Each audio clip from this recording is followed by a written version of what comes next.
If you want to invest in property, but you're afraid of investing in regional Australia, you're priced out of Sydney, Melbourne, even Brisbane and other capital cities, regional Australia is your only option, but you're scared to say, will I be able to get tenants?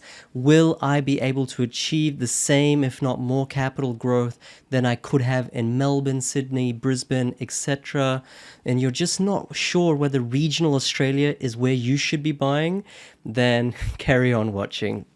In this video, I'll explain exactly that based on population movements. My name is PK, and I help people build passive income using the Property Investment Accelerator mentorship program, using data, really, without needing a $15,000 buyer's agent every single time. In this channel, we talk about three things. We talk about property, we talk about the economy, the Australian economy, and we talk about financial happiness. If you're interested in any of these three things, hit the subscribe button and give this video a thumbs up. That helps me. Let's get into it. So here's the dilemma that people have. They're priced out of Melbourne. Okay, the only place they can really buy in Melbourne, places that you have to spend at least $650,000, $700,000 to buy a negatively geared property in a really poor, or you could say weaker growth part of Melbourne, like Clyde, North Clyde, like Tarneit, Pakenham, perhaps Melton, mostly those western suburbs, not so much Pakenham. And so, if you're in Melbourne, you're thinking, where should I invest? I can't do anything in Melbourne. Everything's too expensive. All these western suburbs, too much land supply. Sydney's the same. It's too expensive. And so then you're considering regional options, okay? But then you have no idea, right? You're based in Melbourne, Sydney. You have no idea which regional spots are good, what makes a good property investment there, what these places even look like. All right, so this is the conundrum that I find that so many people have. And the key question they keep asking is, will these regional places grow? Okay, so I'm going to share two charts and illustrate that most of regional Australia will continue to grow, and it's not just a COVID phenomenon. It's not just a work from home, therefore everyone's flocking to regions. It's not just because of that, but it's actually sustainable, and that regional property investing has a lot of potential, a lot of legs, is warranted. Here's the first chart, okay, and you can see the source is Matusik, great guy.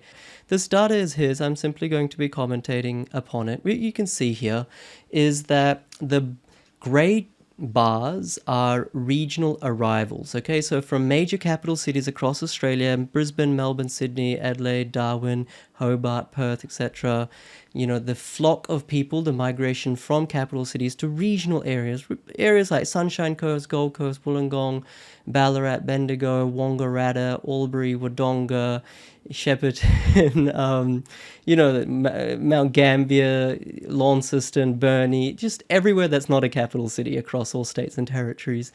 And you can see that the red bar is regional migration to capital cities. Okay, so gray is going into regional areas from capital cities, red is going into capital cities from regional areas. And the first thing I want to say is that this gray bar, you can see very clearly it's been increasing way before COVID. So everyone thinks that regional Australia is dead and that it makes for a really terrible property investment location and that no one really moves there, nothing's really happening.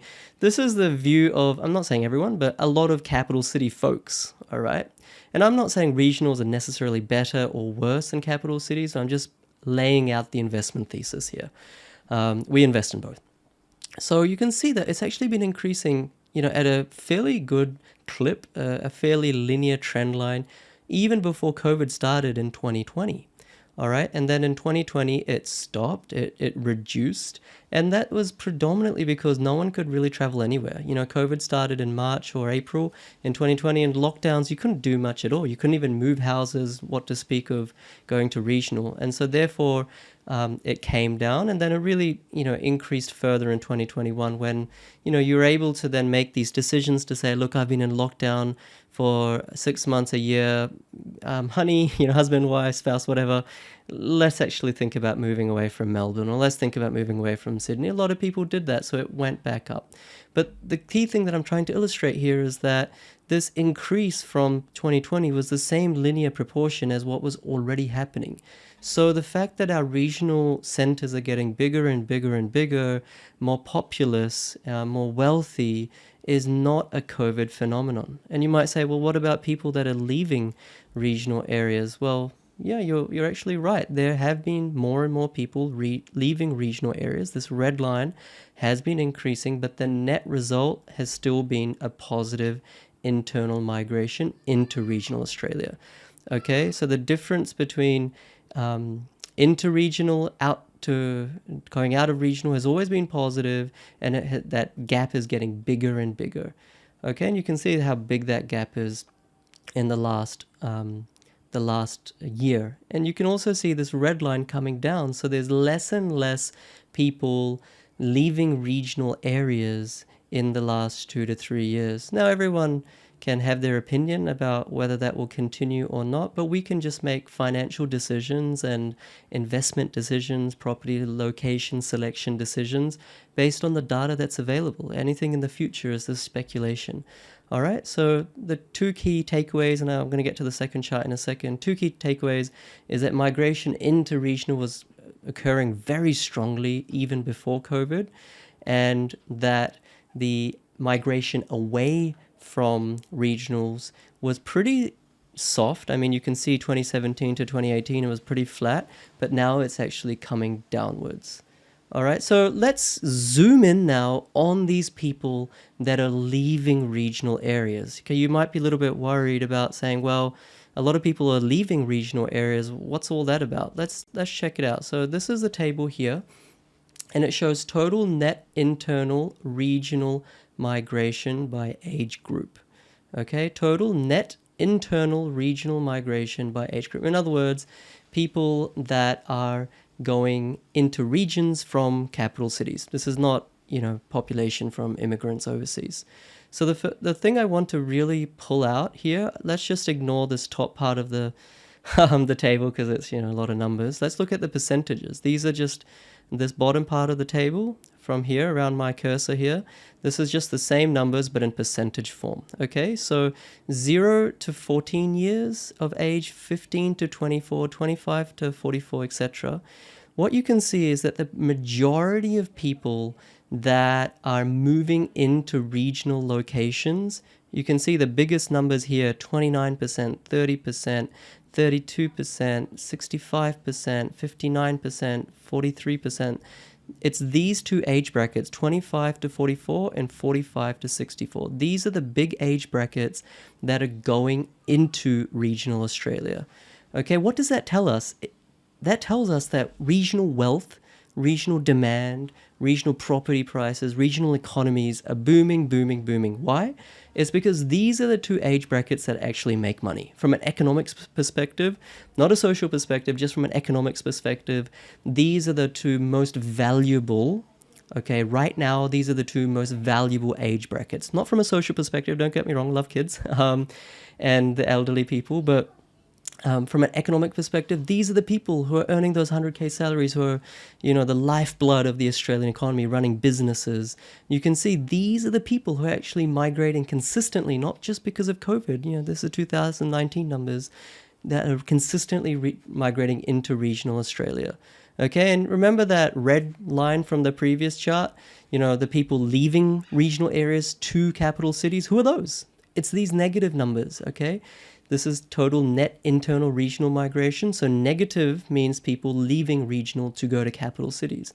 So it's our younger folks. It's 15 to 24-year-olds. They're kind of perhaps done university or want to go into university, done high school. They want to, escape, live in the big city life, the big apple, so to speak.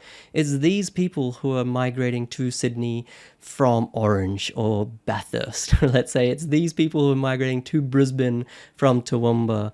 Let's say it's these people who are migrating to Melbourne from Bendigo, let's say. But these are the people that from an economics perspective are not as valuable to the Australian economy, not as valuable to the property market, not as valuable to employment, okay, they're mostly just students. That's the reality, mostly in university.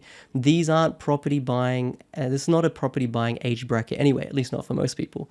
Okay, so the people who contribute most economically to townships, to centers, to cities, those are the people moving into regions, and the people who don't contribute economically to real estate prices, to employment, those are the people moving out of regional locations. So look, hopefully that was kind of bringing a data-driven approach to this question of should I invest in regional areas or are they all just dead? They aren't dead. They are booming. And I can tell you over the last 20, 30 years, regional, I've done videos on this, regional locations have done just as well as even Sydney. I know that's kind of like, it's like, what? It doesn't make any sense. Sydney's global city, it's, where all the jobs are, all this kind of thing. Actually, there are 200 regional locations in Australia. More than half of them have done just as well as Sydney in the last 20, 30 years because growth, property price growth is relative. Okay, you take a place like Bundaberg, where there's $1 billion of infrastructure going in the next 3 to 5 years. That is more of a big deal for Bundaberg than the new Western Sydney airport for Sydney. Okay, Western Sydney Airport, huge, and everyone's talking about it. Bundaberg has more infrastructure on a relative basis than even Sydney. Try to absorb that point and make your own decisions about where to invest very, very wisely. Don't listen to the mainstream media. Don't listen to mainstream property commentators. Don't listen to me. Look at the data. That's the most important thing. If you want to level up, guys, I'll leave links to my podcast below, to the Facebook group with more than 13,000 people, and also link to the Property Investment Accelerator mentorship program. Hit subscribe if you want to learn more about the Australian economy, if you want to learn more about property, or if you want to learn more about financial happiness. Thank you so much for watching. I'm so grateful for each and every one of you who are part of my community. Thank you so much. Bye.